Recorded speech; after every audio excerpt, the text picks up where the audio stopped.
सरपंच संतोष देशमुख खून प्रकरणात चौथा आरोपी अटक। तर नमस्कार मंडळी, तुम्हा सर्वांचे गावगाडा ह्या लोकप्रिय चॅनलवर स्वागत आहे। केज तालुक्यातील मस्साजोगचे सरपंच संतोष देशमुख यांचा खून प्रकरणाचा तपासाला आता वेग आला आहे। या खून प्रकरणातील महाराष्ट्रातच नाही तर दिल्ली आणि संसदेतही चर्चा होऊ लागली आहे। इकडे नागपूरच्या हिवाळी अधिवेशनात या खून प्रकरणात राजकीय कनेक्शन उघड होत असल्याने वातावरण तापले आहे। सत्ताधारी आणि विरोधक सभागृहामध्ये एकमेकावर तुटून पडत आहेत। सरकारने सीआयडी तपास सोपवत एसआयटी स्थापन करण्याचा निर्णय घेतलेला आहे। सीआयडीचे पथक मस्साजोगमध्ये दाखल झाले असून पोलिसांनी या खून प्रकरणात आता चौथा आरोपी अटक केला आहे।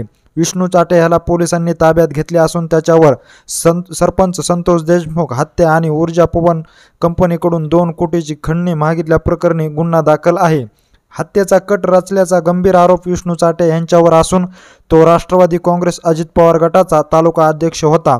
काही दिवसापूर्वी त्याची पक्षाची प्रतिमा मलिन होत असल्या कारणाने पक्षातून हकलपट्टी करण्यात आली होती।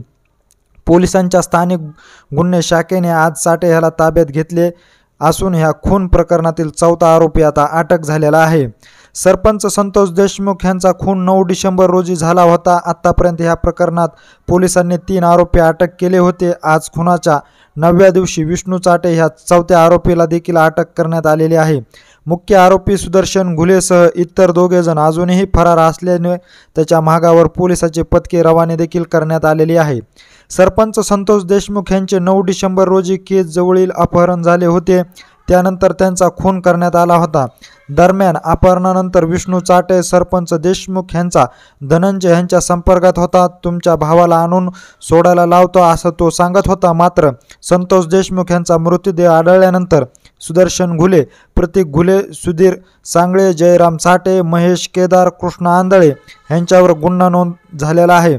त्यानंतर राष्ट्रवादी काँग्रेसचा तालुका अध्यक्ष विष्णू चाटेवरही गुन्हा दाखल झाला होता।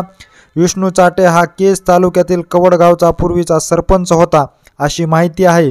सरपंच संतोष देशमुख यांच्या हत्या प्रकरणात 6 आरोपी करण्यात आल्यानंतर राष्ट्रवादी काँग्रेसने चाटे यांना तालुका अध्यक्षपदावरून हकलपट्टी करण्यात आलेली होती। संतोष देशमुख यांच्या हत्या प्रकरणातील आता चौथा आरोपी देखील पोलिसांना सापडला असून